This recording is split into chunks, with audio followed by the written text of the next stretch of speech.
একটা office room decoration করার চেষ্টা করছি। আসলে এই কাজটা নেওয়া হয়েছে একটা অফিস রুম ডেকোরেশন করার। তো কাজটা কোন জায়গায় কোন ধরনের বোর্ড লাগাবো সেটাই দেখার জন্য একটা ড্রয়িং করতেছি। ড্রয়িংটা এমনই একটা স্কিল যে ড্রয়িং যদি যতটা তাড়াতাড়ি হবে, যতটা সুন্দর হবে, কাজটা ততটাই ভালো হবে। তো ড্রয়িংটা সবার প্রথমে ধ্যান দিতে লাগে ড্রয়িংয়ে। তো আমি যে কাজটা করব তার মেজারমেন্টগুলো যদি এই ড্রয়িংয়ের মাধ্যমে পেয়ে যাচ্ছি, তাহলে কাজ করার সময় আমার আর ভাবতে লাগবে না। সেই জন্যই, যেহেতু ভিডিও করার মতো কোনো টপিক খুঁজে পাচ্ছি না, তো সেই জন্য আজকে ড্রয়িংটা নিয়ে ভিডিও করলাম যে কোথায় কীভাবে ড্রয়িং করতে লাগে। তো এই ভিডিওর মধ্যে পুরোপুরি দেখানো সম্ভব না যে কিভাবে ড্রয়িংটা হচ্ছে। তো দ্বিতীয় আর একটা ভিডিও বানাবো, পরবর্তী ভিডিওতে আমি ফুল আপডেট দেওয়ার চেষ্টা করব যে কীভাবে কোন জায়গায় কীভাবে ড্রয়িংটা করতে লাগে।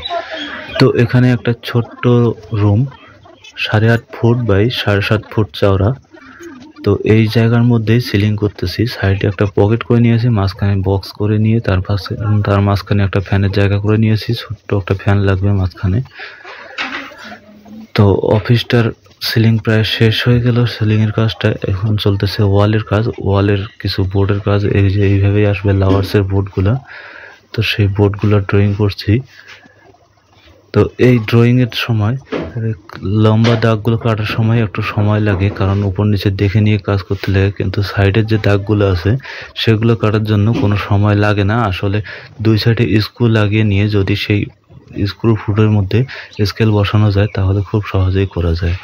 তো টেবিল যেহেতু হয়ে গেছে, তাই একটা চেয়ার আঁকার চেষ্টা করছি, অফিসের চেয়ার। তো চেয়ার হয়ে গেল, সামনে দুইটা ছোট চেয়ার করতে। তো ড্রয়িংটা শেষ হয়ে গেলেই বোঝা যাবে কোন জায়গায় কোন সাইজের বোর্ড লাগবে।